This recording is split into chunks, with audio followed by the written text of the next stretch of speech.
can't be doing that to me. You only get the chance to say something good once. Just make sure you edit all the. Gosh. Yeah, I need to edit my bags, and my nostrils were just in the film. So, hey everybody, welcome to Trip Ups and Triumphs, the podcast where we keep it real about setbacks, comebacks, and everything in between. And if you've been joining us, you know who I am already. I'm Nathan Cabrera, your host of the podcast that keeps it real about the highs and lows of life. We dive into raw conversations about failures, comebacks, and the lessons that turns setbacks into success. Guys, you would think I would know this by now, but I don't. Whether you're grinding through a challenge or celebrating a win, this show is here to remind you it is all a part of the journey. So, as usual, expect real stories, unfiltered insights, and a few laughs along the way. Tune in and get inspired to turn your trip ups into triumphs. Hey everybody, if you are joining us, you have made it through a couple of episodes at this point in time through the Trip Ups podcast. And I promised you all that we would have guests. And so we've had a couple at this point. And so hopefully you've been listening and hearing all these wonderful stories that people have had to share. And we're going to continue on that today. So I have a very special guest with me. I'm actually going to bring up her bio so I don't flop that. Bio is one sentence and I must have copied the wrong one. So I'm going to just do it by memory, y'all. Don't you love that this isn't live? Because I'm probably going to edit this out. And if I don't, well, here we are. This person I've known for a very long time, and I'm so glad that she said yes to be a part of this broadcast today. We're going to be so giggly too, so we're terrible. But I've known this woman for over 15 plus years. We went to prom together, high school prom. We did. She is a pastor, an associate pastor right now, and has done worship for over 10 years within the church. And what am I missing? Point is, she's been a great friend, super spiritual, and I'm so happy to have her here, Aubrey Roach. Thank you. Thank you so much for saying yes. Thank you for having me. Yeah. I was super stoked when you asked me, so. Good. Do you know why I might have asked you to come onto the podcast? Like, were you like, did you know about a podcast that was coming up and that, or did I just... No, I knew you had a podcast. Yeah. And I was like, wow, Nate's doing good things. And so I was not expecting an invite. I don't mean that any sort of way at all. But when you invited me, I was super excited. So yeah. Would you think that like ties were just broken off and you're just like, I thought, really? No. Oh, you're saying what? No. I'm not that kind of person. No, not at all. No, if Nate likes you, you're just locked in forever. That's just, period. That's how it is. No, I didn't think that at all. When you invited me, I was like, what? No way. So yeah, I was super excited when you asked me to. No, I really appreciate it. I've always appreciated our friendship, our relationship, and just basically who you've embodied and been in my lifetime to see you grow and advance and what you've meant to so many people, even myself. So I'm really thankful for you. Thank you. It's likewise. I've watched you grow and it's been amazing just watching the transformation, even from afar, because I know you. I mean, we were in youth group together and we were aware of each other but just watching the change and watching the Lord do things in you and watching you be vulnerable and be transparent, especially nobody does that because being transparent is a taboo thing, especially in the church. Don't talk about what you're struggling with. It's fine. God can fix it. Yeah, we get that. But there's also a side where there's freedom for people to hear a story, right? And so when we get to a point where we can be like, okay, Lord, do whatever you need to, I'll be vulnerable.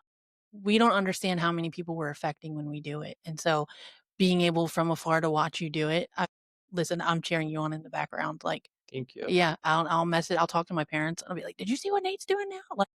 Yeah. So yeah, I have always had a lot of respect for you and your family. So that means a lot that you... Thank you. You think that way. We do. I honor you and I respect you.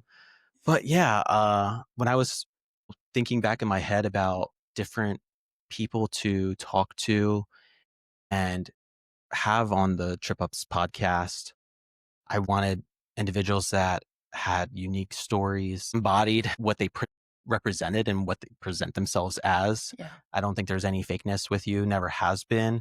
Over time, knowing how you've been really a strong person and not without growth and faults and different things. So when you talk about vulnerability and transparency, I think it was in those moments where I realized like, okay, it is possible to be that and still be respected and still be in a position where you are essentially of leadership.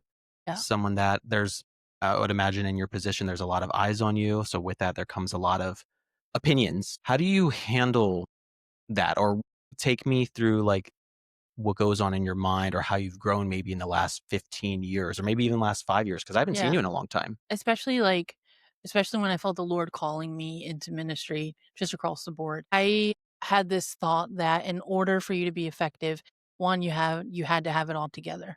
Mm, And in order for me to be effective, that I had to operate like the people around me operated. And I learned very later on that that is very difficult to do. You can't be effective imitating somebody else. You can't do it. And it took me a while to be able to be comfortable with me, like me just being me. I'm weird and I'm quirky and I think everything's funny and really? yeah. um but Jeez. you're right. But for the longest time I thought, well, in order for me to relate to people, then I have to act like the pastor I was under, or I had to preach a certain way or sing a certain way, or and I realized that's not how the Lord created me. Mm, And so to be able to free myself from really my own shackles, right? Because nobody was saying, well, I need you to do it like this. Nobody was saying, I was telling myself that. gotcha. And so I just felt like, you know what? You just do what is easiest for you to do, like the way that you know how to do it. Because us doing it the way that we know how is not wrong. It might be different, Yeah. but it's not wrong. And so then I also just got to a point where I'm like, you know what? Why is it so taboo to like talk about when we're having a bad day? Yeah. And so, especially when I got into like ministering and preaching, and I would go to girls' events and preach there, and the girls would be going through something, and I would just be like very flat out transparent about it. Like, you know what? I went through this, or I struggled with this, or my X, Y, and Z, and they would come back to me and they'll be like, "You are so real," and I'm like, "This is what's missing is people don't know how to be real because we've painted it's just taboo, and it's not taboo." I think you definitely make a good point, especially in religious institutions, in church, if you're involved. But even in a general sense of the world and social media, we have to paint this picture of how amazing we are, Yeah. very self promoting. It's self promoting in nature, but if you put negative stuff out there, people are like, oh, there's that crazy person, or there's that person being Yeah, negative again, or being saying too much. correct. So there's a lot of that pressure in all parts of our life to embody this perfect person that Yes. doesn't exist in us. Yeah. I mean, I love social media, but I hate it at the same time Yeah, because to what you said, that's all we see are the good parts. And if for all we're saying is the now I'm not saying you go on social media and air your dirty laundry. Okay. This sure. isn't a dear diary. Yeah. But Some people do that. Don't do that. yeah, don't do that. We know. But I think because we're so insecure with ourselves that we think we just worry so much what other people are going to think. So we Hmm. just project the good, but that doesn't make us relatable. It actually puts us in competition with people. And because if we're looking, "Oh, did you see what they're doing? Did you see what they're doing?" But you don't know the war and the hell that they went through to do what they're doing. You're right. You know what I mean? And so, I've just gotten to the point, like, I'm not in competition with anybody. I don't wanna be in competition with Mhm. anybody. That is not on my to-do list. I'm gonna support you. You don't have to support me. I don't care, Yeah. you know? I think it's so important too because social media is such a highlight reel is, you mentioned no one knows the hell they went through to get to that point, whether it's like a vacation or a car or anything, and anything that was positive moving forward. One thing that I tell myself is like, I really need to start or do a better job of note taking those moments that was like a destitute situation Yeah. because odds are we're going to end up in that position again and we're going to need a reminder to Yeah. kick ourselves and say, hey, look, I've been through worse so I can definitely make it through this. Do you find that you journal? Do you do anything to kind of like remind yourself about like the hard times or Yeah. So I used to journal a lot, and then I just started, like, writing songs. Like, that's how I document journeys, and especially, like, when dad got sick. tell me about that. What was that season of your life like? Was I remember your dad losing a lot of weight. Yeah, so dad was It was, like, around June, and dad got, like, really sick. This was probably about 7 years ago, I think. But dad got really sick, and we thought it was, like, a summer flu, which was still weird because dad, like, never got sick, ever. When I say never, never, nothing. And, he didn't go to church, and he started getting random bruises on his body, and from like, he would just tap a wall, and he would get a bruise. And we're like, "What is going on?" And it got to the point where he actually drove himself to the hospital, and they ran all these tests, and he, like, had no blood in his body, and, they diagnosed him with aplastic anemia, which is where your bone marrow stops producing blood, and so he was literally had no blood, which is crazy. And in order to treat aplastic anemia, they treat it like, cancer. It's not cancer, but you have to go through radiation, and you get chemotherapy, and then you need a bone marrow transplant. Dad did a full body radiation, and it wiped out his whole immune system, everything, and it was horrible. Then they started putting him on chemo, and I didn't know this, but chemo, depending on the cocktail, will affect, like, if you lose your hair or not. I thought, like, that was the thing for everybody, and Mm, it's not. I didn't know that either. Yeah, and Learned something new. so, I remember asking him, like, "Are you gonna lose your hair?" And he was like, "Well, it depends on what kind of chemo."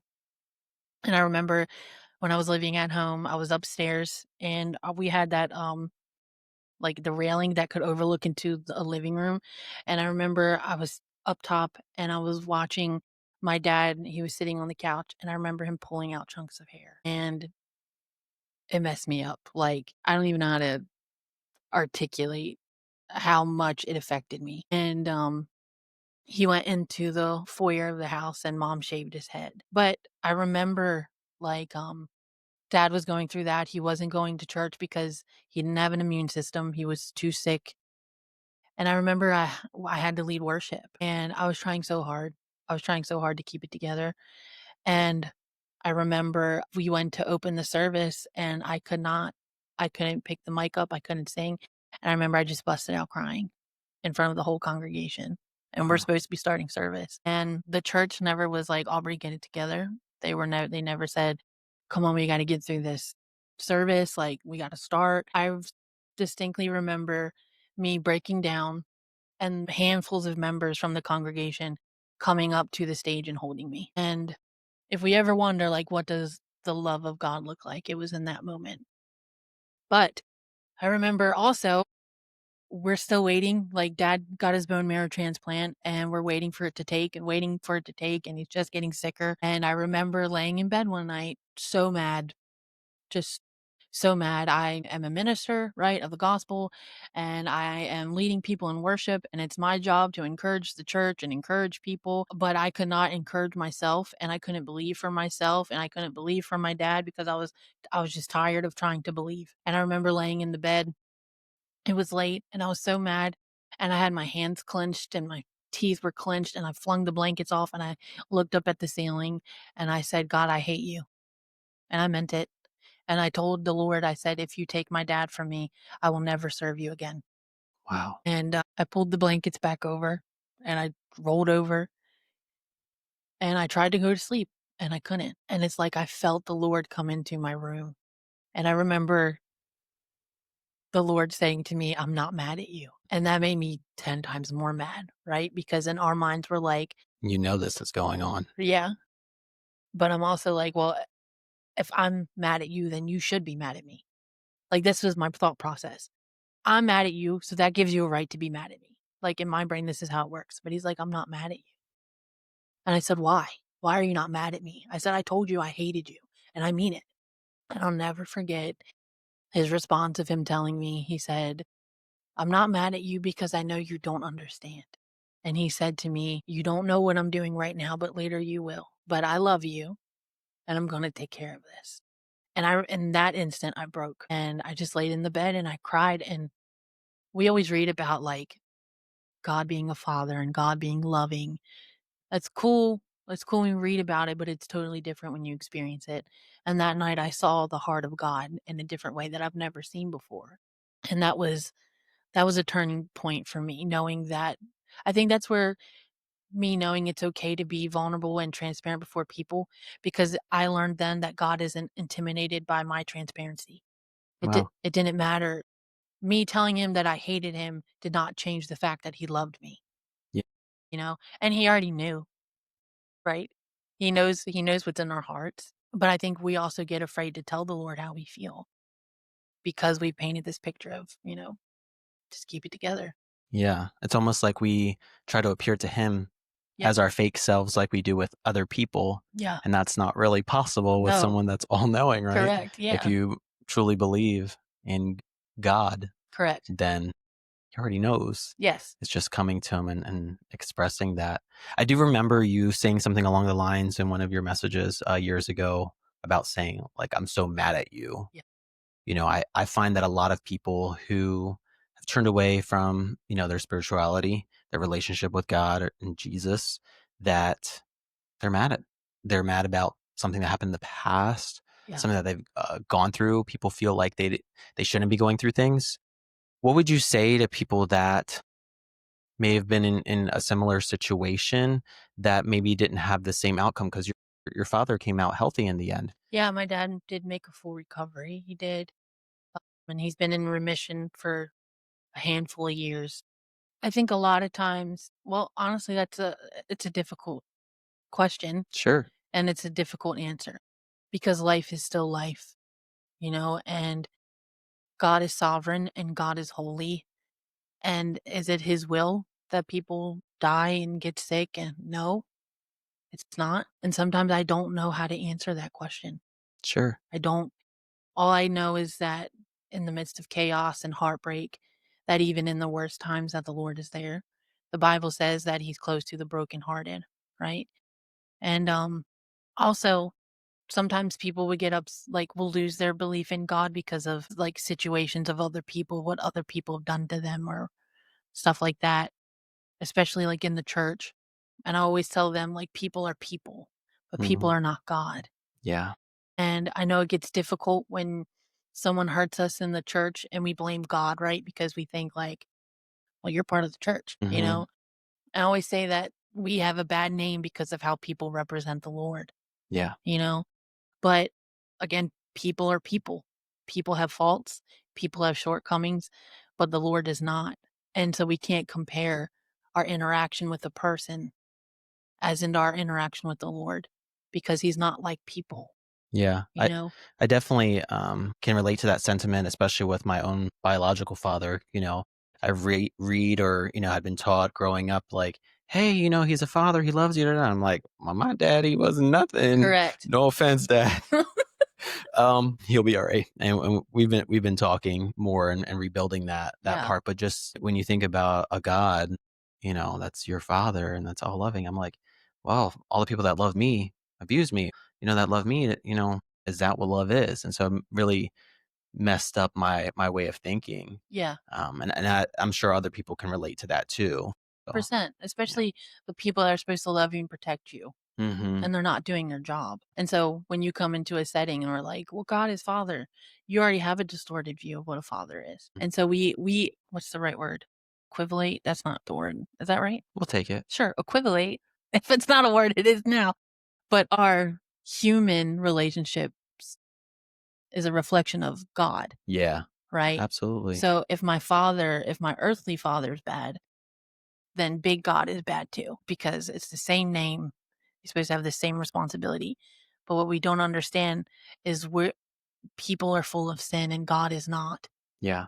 God is perfect and everything of him is love. Even the rebukes and the corrections are all in love, Yeah, and there's also a pureness to him. I understand where people come from when they're like, well, I had a horrible parent, mother, for sure. father, I understand their point of view and it's difficult to help them see the different side.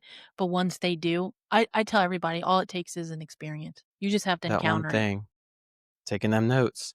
I'm just thinking, like, how do people get past that? Or how would you encourage people that go through these trials or trip ups, if you will, to have some type of hope or faith where there is none, or maybe they never had one? And this is also to speak to, people that might not have tried Jesus or Yeah. anything in their life. Like they're just going about it kind of blind. Yeah. Well, I point everything back to the Bible, right? Yeah. And so I commend that because you are 100% into your faith. Like you don't skew away from it, Yeah. or find other answers and shy away from what your narrow path is. And narrow, by the way, isn't a bad thing, y'all. She's very much linearly focused, and I think that's powerful. And again, it attests to you as an individual, and you're sold out. Yeah. For. And the reason why is because I've seen that it works. His word works.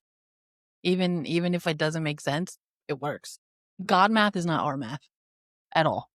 And even better than girl math, so it's better than that. Yeah, but girl food is so much greater. Like all girl the food will appetizers be making the scales go up. So that's true, but we don't look at that. Yeah, no, we just look at the heart. Right, it's just like, oh, this is so good. Chicken nuggies. Right. But yes, to that point, right? I always fall back on the scriptures, and the Bible says in Jeremiah 29, it says, "For I know the thoughts and plans I think toward you, plans to give you a hope in the future." Right? Yeah.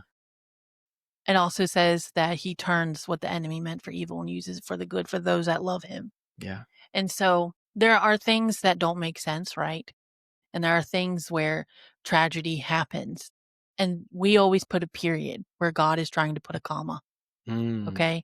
And so, yes, a bad thing happened, but I can promise you that God can still get glory out of it, that there can still come good things out of bad situations. And I think sometimes we just get focused on what's happening right now, that we don't see the possibilities outside.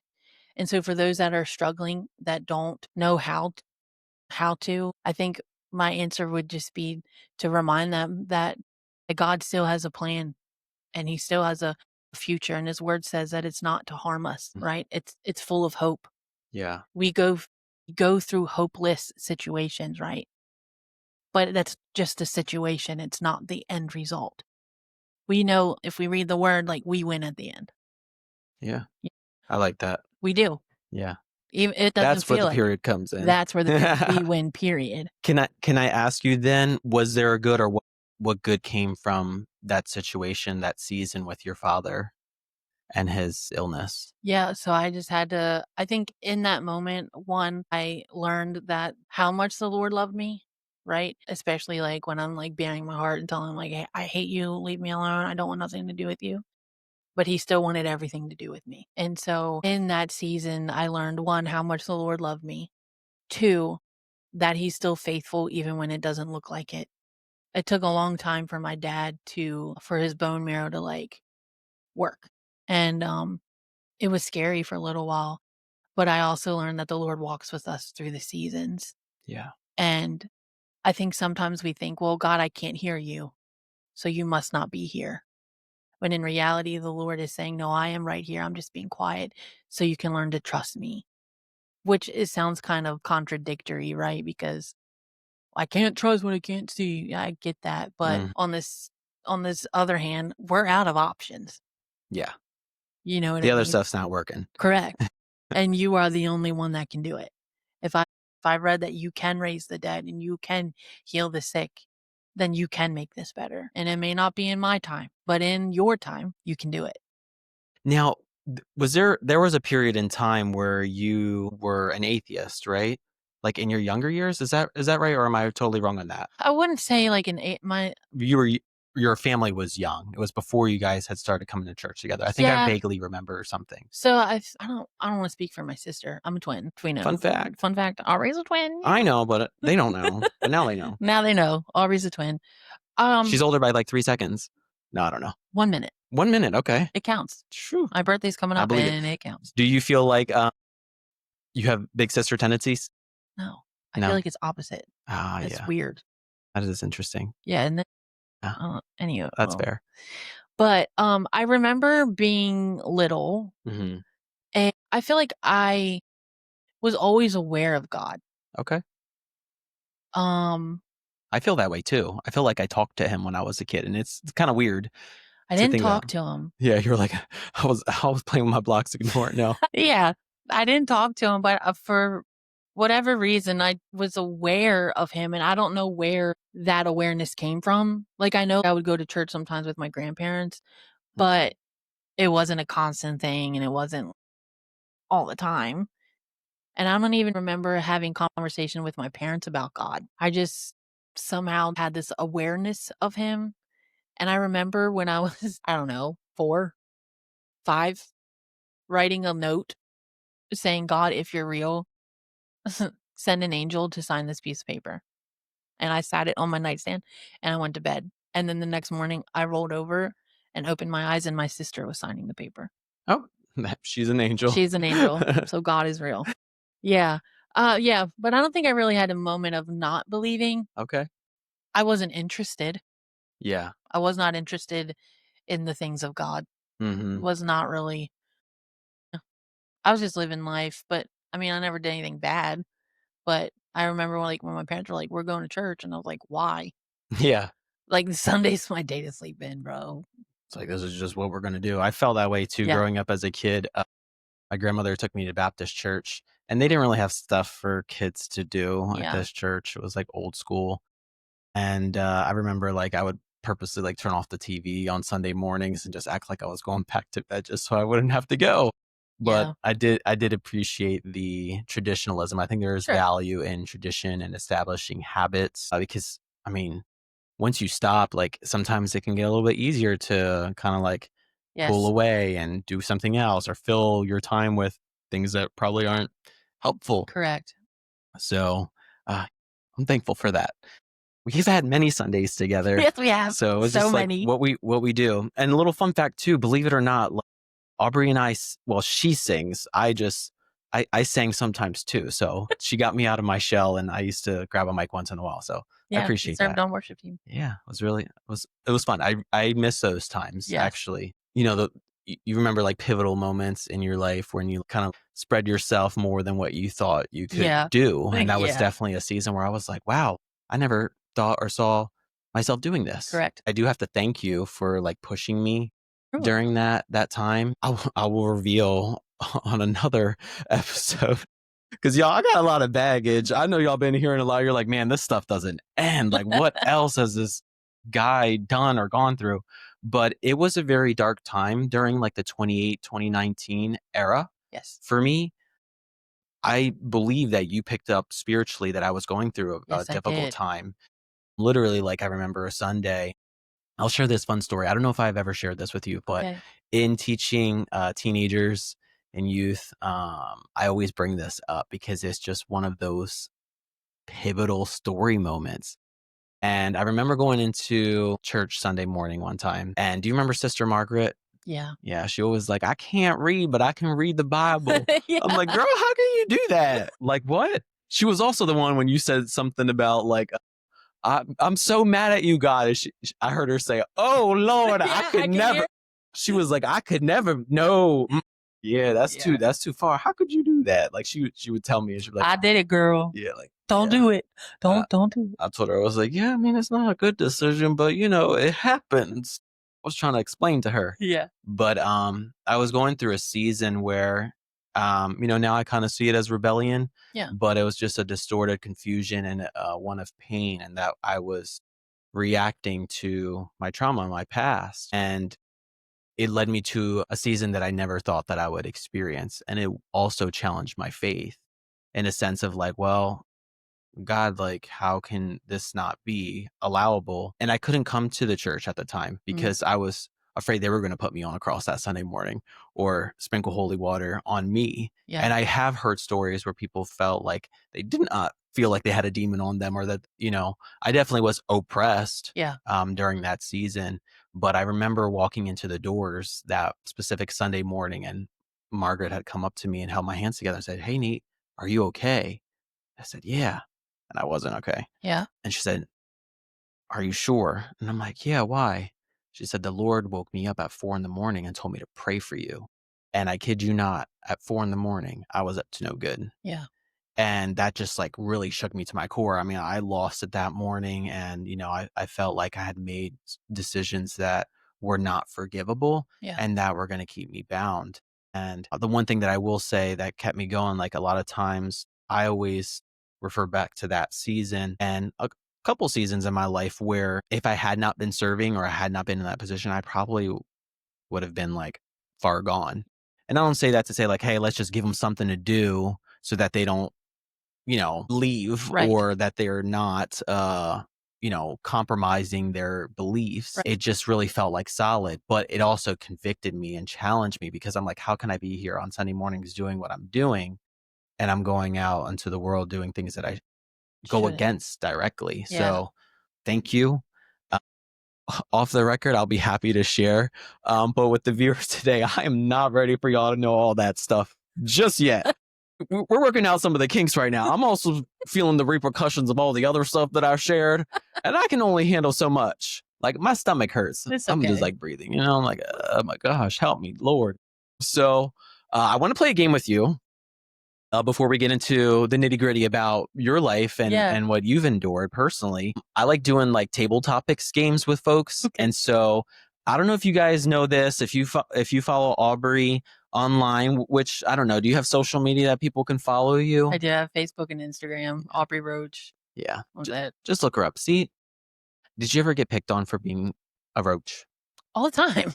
Yeah, I always wanted to ask you that. I'm asking you all these questions. So that's the first question that I'm going to ask on the table topics. We're playing table topics now, y'all. That's right. It's random questions that she's going to answer to the best of her abilities. So, Ms. Roach. Okay. How did you feel about being a roach? You kind of get numb to it after a while. If we got any other roaches on the line, send me a message. We're probably related. Yeah, comment what it feels like to be a roach. Yeah, let us know. For all of y'all that believe in reincarnation, she ain't actually a roach. Maybe someone in your father's lineage was, doing something with raising roaches. Where they just say, you know what? Roach farm. Yeah, like I always wonder, like my last name actually means like goat herder. What? Like goat herder. Get them together. Yeah, so it wasn't sheep, it was goat. So interesting. I don't know. Yeah. Well, so my first name means leader of the elves. Okay. Leader of the elves, roach. Yeah. Leader of the roaches. That's right. That's cool. Yeah. So you got picked on, or like people would comment on the my last roach? name? Yeah. Yeah. All the time. It was.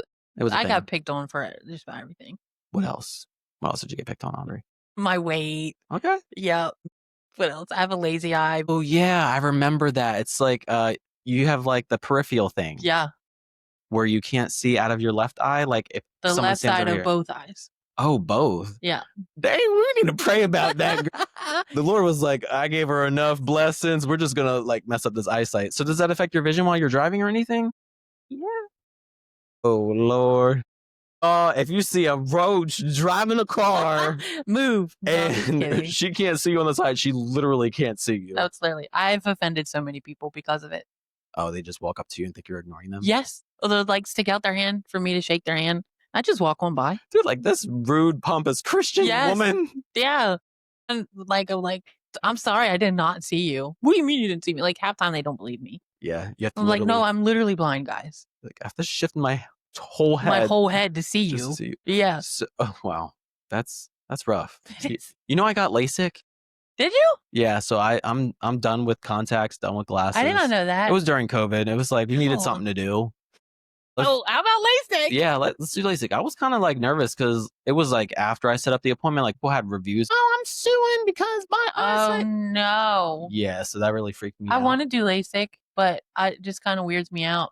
So will the LASIK only work 80% because you won't be able to see out the sides? That's a great question. So you're like, wow, I can see without my glasses this way, but I still can't see this way. On the sides. Yeah. Apparently, they play like, do you ever play the arcade game like Galactica where you're like shooting at the aliens or whatever? Like that's what they do to your eyeball to shoot all the like the dead parts that don't see, so that it just leaves what you can see. But I'm blind as a bat. Yeah. So there are gonna be a lot of things to shoot. I might be there all day, honey, to get that other 20% going. I don't think it's coming back. But it's cool. The surgery was literally 5 minutes. That's amazing. So in 5 minutes, they made me open my eyes, and I was like, oh my God, this is what it's like to see. Did it hurt? No-ish. And the reason I say that is because like the next day, like I was like, what? Because they take like your eye and like they pull it over and then they shoot it and then they like stick the little slip back up the cornea, I guess. I don't know. Yeah, I think that's what it is. But I mean, the reason why people have complications is because they don't follow directions. So you have to use the eye drops. More of the story. Yes, follow directions. Follow directions. Yes, there's manuals for these things. There's manual for life, y'all too. B-I-B-L-E. Amen. We can make things a little easier on life. Like someone else has gone through this. We don't want you to go through the same thing. That's right. All right. So another fun fact about Aubrey is that she's a fashionista. So normally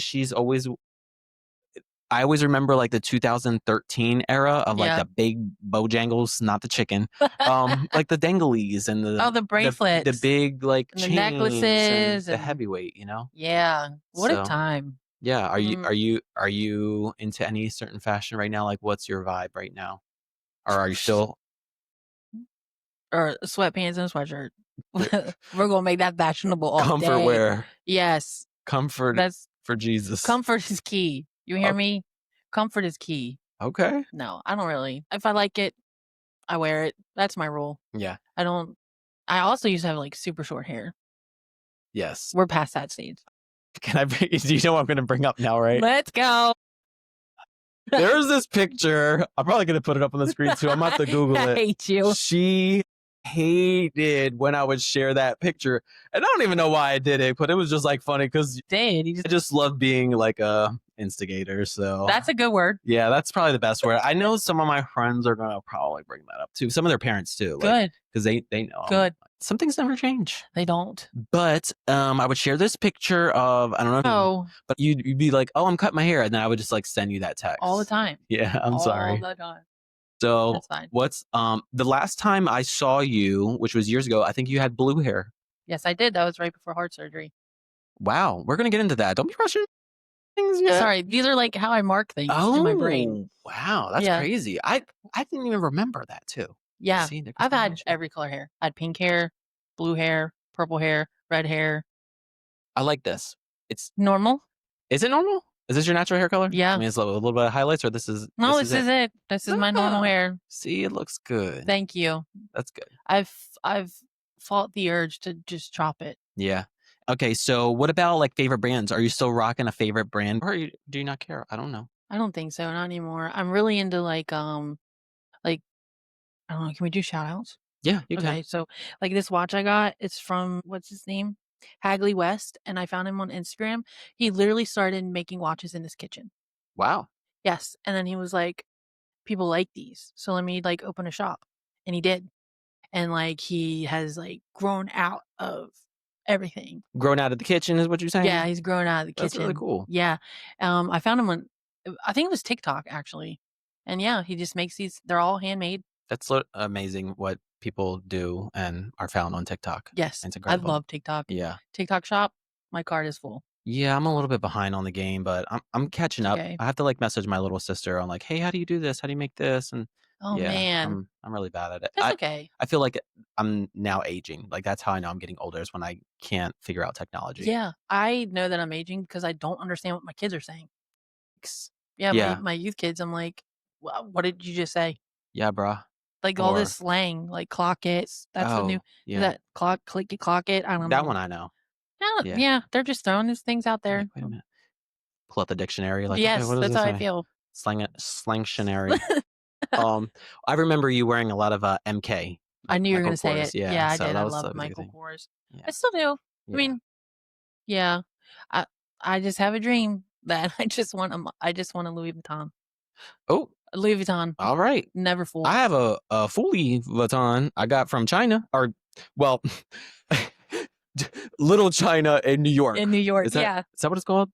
Chinatown. Chinatown. Oh, I'm terrible. But yeah. They still charge me a lot of money. I kept trying to barter. It was like they wanted $150. I was like, no, it's fake. So I got them down to like $90 or $70, but it's still a lot of money. They were like, no, this is a good big bag. I was like, no, I want it for cheaper. Yeah. I remember I went to New York we were just visiting. Yeah. And they had all these designer bags out in the road, and it was raining. So they're all exposed. I'm like, yeah, bye. That pleather is leaking. It's leaking like fading, bad. It's fading fading and all. Fading the design. Yeah. By the way, this happened pre my current job, and don't be looking into my history either. So yeah, come on, y'all. Yeah, don't look at my LinkedIn profile. And you also had you and your sister and our crowd of friends. You'll be happy to know that I'm into beverages now. You guys had, I'll call it an addiction, okay? To drinks. Yeah. Let's specify what they are, though. Do you still have that addiction, by the way? Are we talking about my coffee addiction? Yes. Yeah, that's not as bad now. Yeah. Number one, because I've had to grow up and be an adult and have bills. Fair. We used to go to Dunkin' and Starbucks every day. Do we do that now? No, no. You'll be I happy to know I started that habit, and it's because of my friends, and I fell into it, listen. and I'm kind of addicted now too. That caffeine really is What do you get though? okay, so my top 3 drinks are probably I get a matcha, believe it or not, Okay. and I get it from Starbucks because Dunkin's is, like, mixed with, like, sugar or something, it's like a blend, Yeah. it's not good. I'm a sucker for, like, chai lattes. I love chai lattes. Yeah, I don't Iced. yeah, I don't I started getting on the ice bandwagon too, I'm a little late to that. Apparently, that's an American thing because I have Oh, friends from really? other countries that are like, "Man, what's up with you Americans, like, putting ice in everything?" Ice drinks. Even, like, cold beverages, like, having ice, that's kind of Yeah, unfamiliar to that's like them. not a thing. Yeah. So my pastor and their friends and their family, I mean, just came back from London Mhm. and they would get like Coke, no ice. Coca-Cola. Coca-Cola. Sorry. Yes. Just wanted to specify because there's a lot of talk about different things on here, so we wanted to specify the difference, and I was talking about addiction, and I'm glad you clarified. Okay, We're yeah, talking coffee and Coca-Cola. Coca-Cola. Yeah. Yeah, and the ice was like they looked at them weird. Uh But I do keep stock, it's called stock cold brew. Yeah, we keep that in the fridge. And then I get like those Starbucks pumpkin concentrate. You just add water mm, to make it whatever. I have that because it'll last me. bougie. Yeah. But I found I love Alani. What is that? It's an energy drink. I do know what that is. Love Yeah. them. Obsessed. I just also found these new protein sodas. Have you heard of protein sodas? That scares me. Does it taste okay? It tastes amazing. It's called Don't Quit protein soda. I found them at Safeway. Okay. 10 out of 10 recommend. Alright. And Popwell. Does your Safeway have that thing where you have to, use your receipt to allow the doors to open? No, Yeah, I'm near the city, so I've yeah. never heard of that. Yeah, it's Didn't know pretty that was a cool. thing. Yeah, I started shopping at Safeway recently, and they have, like you have to scan your barcode, and then it opens up the exit. Oh. Well, Yeah. I just Sorry. found Safeway because when I moved, I couldn't find a grocery store and I was going to Amazon Fresh, which was cool. That is But cool. then I don't know. It It's just was, expensive. eh. Do they have cashiers? Or it's just like you They have a just couple. oh, okay. But if you have like the Amazon Prime app, you connect your app, and you can shop in the cart and you can scan your items in the cart and Ooh. then you can leave. Amazon, give me a discount. I need a discount. We're shouting you out right now. Yeah, I'm Amazon. tired of paying $119 or whatever it is now. It's I miss my crazy. student. Your I'm not discount. yeah, y'all. I'm gonna just rat on myself. I don't even care. I know y'all have did this, but I had the student account for like 10 years. I'm not mad. Yeah, I needed that. It was like 40 Life is life bucks. and Yeah. It so gets expensive. yeah, it does. But anyway, I found a Safeway close to home and I was so excited and I was like, why am I excited for Safeway? And I realized because they reminded me of home. That's so sweet. Congratulations, by the way, Thank on you. your new place. Yeah, I have to come see it. we're right on the Yeah. water. I love it. I'm jelly. Very You jelly. come visit. That's gonna be my next move, I think. You should. Yeah, It's very peaceful. I bet. So the reason I brought you here today is because I feel like you have a very impactful story, one that maybe not everybody can relate to, but those that have endured something as serious as yours could really sympathize and want to know more. Um, can you tell us about that? Sure. Yeah. I was born with heart disease, like 4 different kinds. Basically, I was born with half a heart, and my my mom was an atheist at the time, and dad believed in God, but dad was living life, whatever. And my mom didn't know that she was having twins until 7 months, and then she had us at 8 months. So we were born early. Mom needed an emergency C-section because Amanda was wrapped up in the umbilical cord.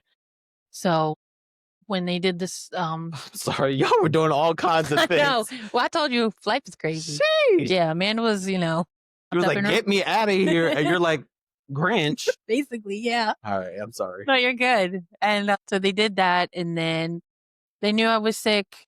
I only had half a heart plus all these other Sorry. defects with Yeah. my heart. There's Thanks. so much happened, and they had to fly in a doctor from California to do the surgery because my case was so rare at the time that no one was willing to do the surgery. So they flew in a doctor from California.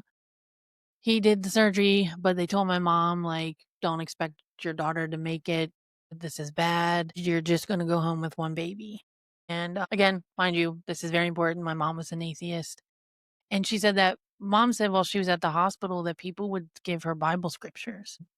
She's thankful, but, you know, she was an atheist, so and there was one night where a nurse came in to see my mom. She had never seen this nurse before, and the nurse asked my mom, "Did you take your medicine, like pain medicine, because she had her C-section?"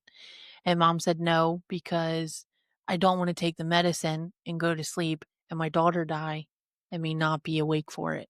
Mm. She said the nurse walked over to the end of her bed and grabbed hold of her feet.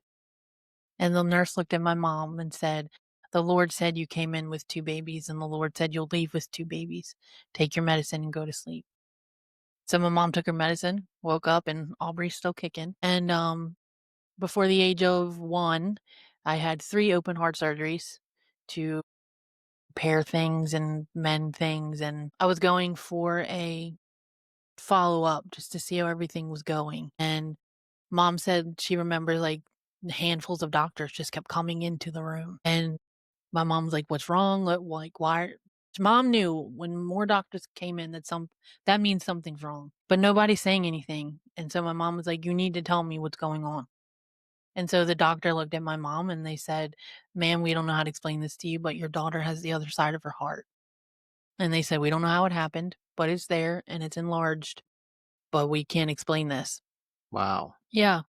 And so all these things happened, and they would tell my mom, even though the other side was there, that I would be behind in development, that I would be a vegetable, that I wouldn't be able to do anything for myself.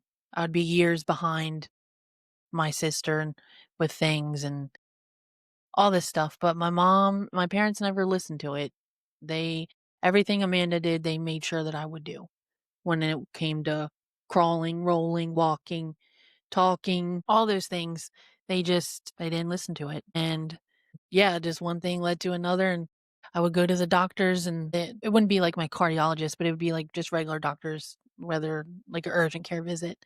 And they would go see my heart. And oh my gosh, it was the end of the world. And they're like, "You're going to go into cardiac arrest." Like, I would get in so many arguments with the doctors that Wow. didn't know me because my heart, though, the one side was 3 times the size of a normal heart. And so when they would see that, they're like, "Oh my gosh, like, you're about to." And I would tell them, "No, I'm fine.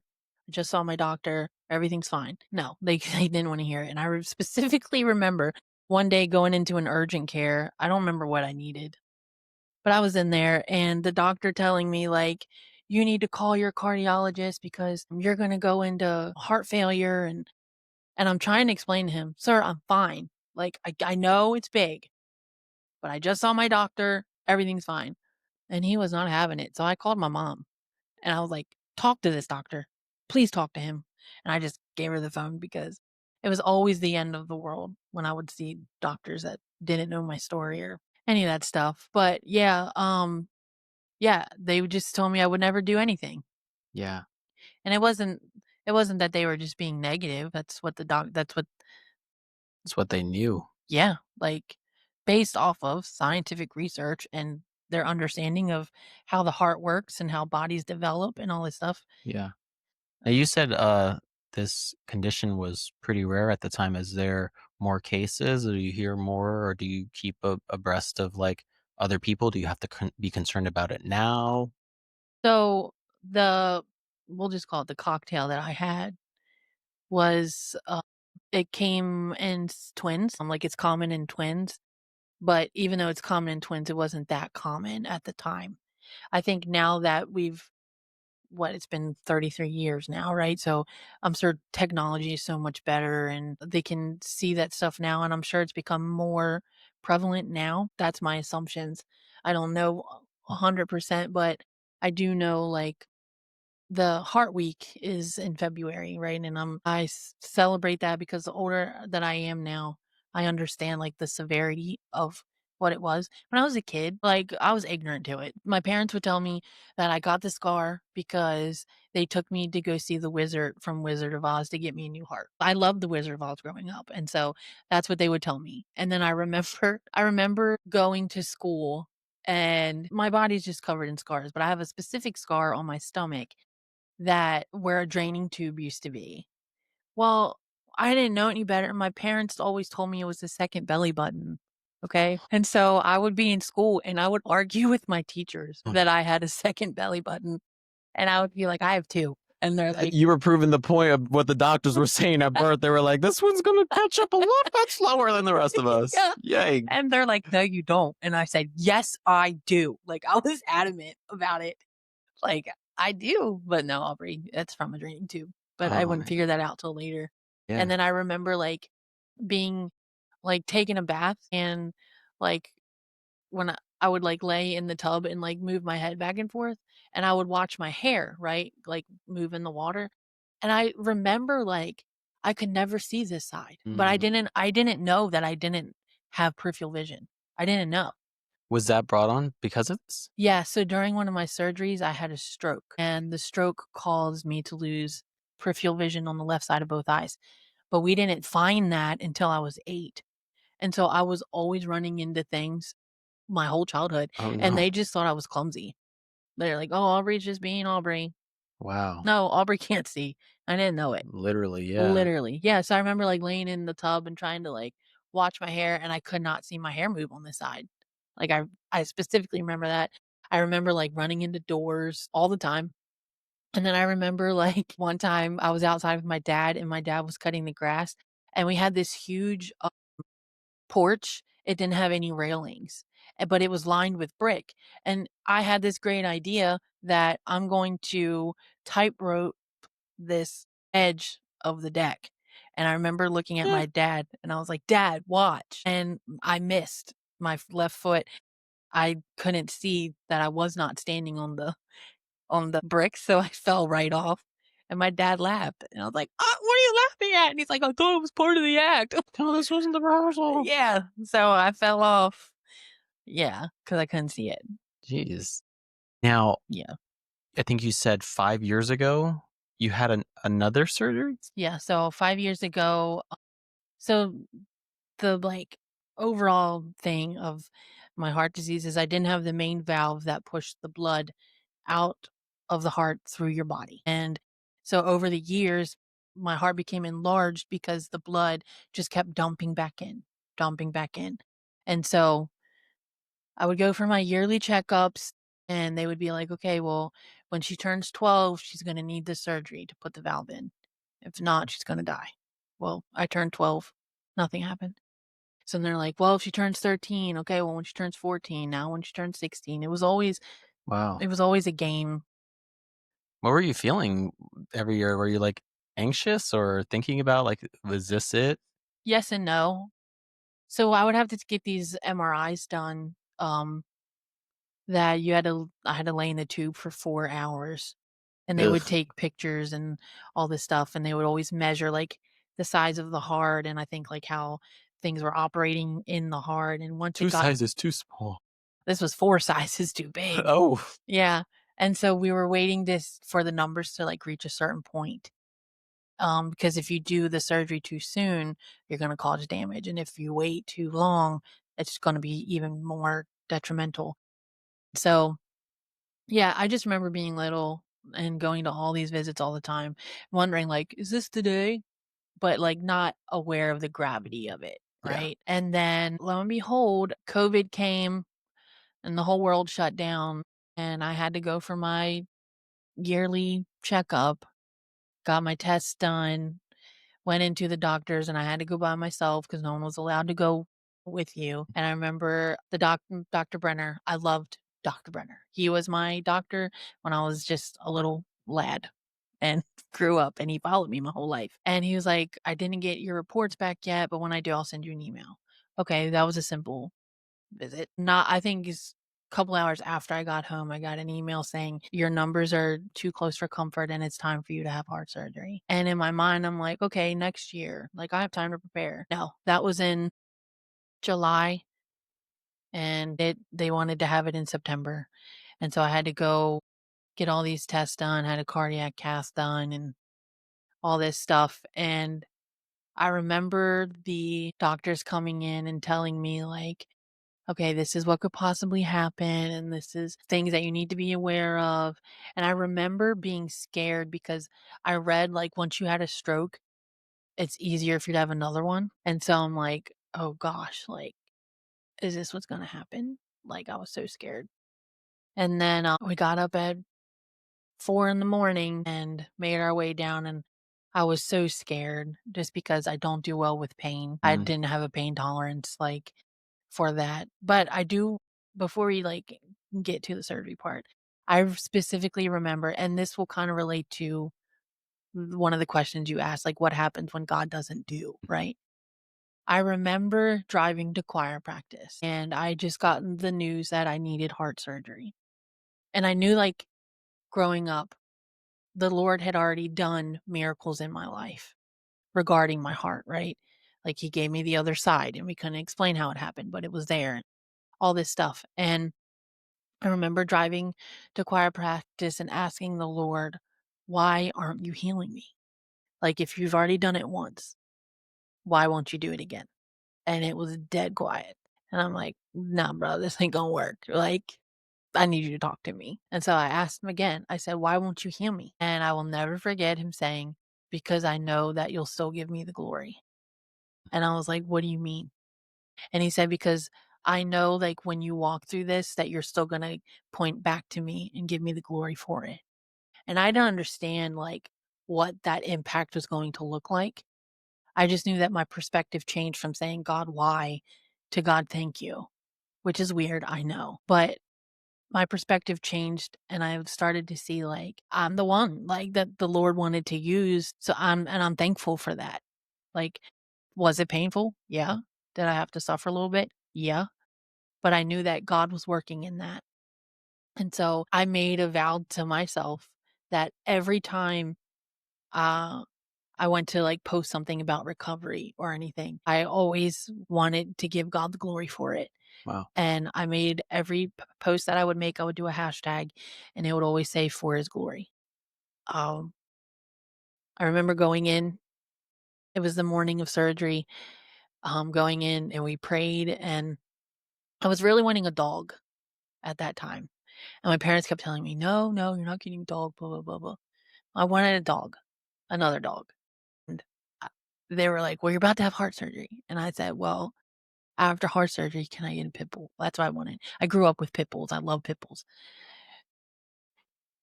They didn't give me an answer. I was like, whatever, fine. And so I had surgery. It was 9.5 hours long. Sheesh. Yeah, it was a long one. And well, not long for me because I was out. Like, Anesthesia's the that was best a sleep. And I remember waking up in the recovery room. My parents are at the foot of the bed. And the first thing I said was, I did it, right? Because I was so scared and I was afraid that I was going to die. I'm not Wow. gonna lie. Like I was just scared. But then the second thing I said was, can I get a pit bull? Did you get one? No, I got a beagle instead. Oh, okay. Yeah. What is a beagle? It's an English bulldog and a beagle mixed. Oh, wow. She's ornery as heck, but her Ooh, name's Honey. She just turned 4. that's So cute. mm, We love our fur babies. we do. So yeah, do you have to worry about any complications moving forward with this? No, so the valve is good to like for 10 to 15 years. And then when they have to replace it, they don't have to do another open heart. They will literally find a vein, like they'll go into the groin and follow a vein up and somehow they do the surgery that way and just replace it. Bless our medical I staff. know Like it's they're crazy. what they do. And it's like, please don't let me be the first one you're doing this on I because know. like I'm not I ready don't for want to that. be that. Yeah, I don't want to Not be the me. puppet. I don't want to No, be the test. no, thank you. Yeah. Wow. I feel like I've learned and remembered so much because I would Yeah, hear these stories, but didn't know like the nuances for everything in between. So it's amazing to see yeah. that. I assume that you're caught up to speed as like your sister. What do you mean? You said they were worried about you Oh being a couple yeah, steps back. there was no delay, and Yeah. so like I made a lot of comments, and I have to circle back. Heart Week is the first week of February, or the week of Valentine's Day. And so after having this last heart surgery, I was like unaware that that day or week existed. So Mhm. when I learned about it, I was like, I want to do research. Like I want to learn about what are the statistics of this. And when I started doing research, like a lot of research said that if you struggle or if you had heart disease, that a lot of people suffer with depression and anxiety. I've never ever dealt with depression ever. I'm probably one of the most joyfulest people that you'll meet. Like It's I said, true. I laugh at everything. They said that a lot of kids are put into like special needs classes. I was never put into special needs classes. They say that you'll be on medication the rest of your life. The only thing I take is aspirin, and that's just to keep the valve clean. There's all these statistics that says like God. the outcome should not be what it is right now. Wow. And after surgery, Johns Hopkins actually reached out to me after I had my surgery, and they're like, "Hey, Heart Week is coming up, and we want to do um like a segment on you. Can you like write up a thing and tell your story?" And I was like, "Absolutely." And so I sent over my story, and they published it on their Facebook, on their Instagram, and I was so excited because I was able to like talk about, yeah, we talked about the surgery and what it all entailed, but I got to share like why it meant so much to me. And I said, because I've had the surgery, I'm able to do what God has called me to do. And I said, I'm back to leading worship and preaching now. And I said, and if it was not for God, right? And Mhm. Johns Hopkins published this article with me Wow. talking and giving God glory. That's amazing. And I would receive messages from parents who just received the diagnosis that their child has been diagnosed with some form of heart disease, and they were so worried. But reading my story, it gave them hope of knowing like they won't die. And I had this moment where learning with myself, but with these families also, is that a diagnosis is not a destiny. Mm. And the Lord had to show me that, right? Because that was me, right? And of all the years of saying she'll never do, she'll never be, she can't. You defied all of that. All of it. Yeah. That's incredible. Yeah. And that's where it goes back to what you said earlier. It's like if there's a comma there, like that wasn't the ending, Correct. the sentence. So Yeah. that's Ev amazing. there's there's no limit to what God can do in any aspect of our life at all. And the only reason of why I'm doing what I'm doing is because of him. The Bible says we live and move and have our being, right? It's in him. We're in him. And so, yeah, I'm just super thankful for, like I tell people all the time, I love life. And Mm. I never would have imagined that I'd be doing what I'm doing now. I'm traveling. I'm preaching the word. I love the word of God so much. It's amazing. Yeah, and, next year I get to actually fly on a plane for the first time. I've never You've flown. never I've flown? never Where flown. are you flying to? Minnesota. I'm going to preach a Wow. youth camp in Minnesota. That is wonderful. I'm super excited. Congrats. We Thank need you. videos of like your first flight and Yeah, I'm gonna a do a lot of whole prayers and thing. maybe some like some caffeine or Yeah, something to get an you. Alani, a Starbucks, Yeah. the whole thing. You'll enjoy it. It'll be easy peasy. Yeah, I'm excited. So yeah. Wow, Obs. Hey, I want to just thank you so much for taking the time to share all this. I learned so much.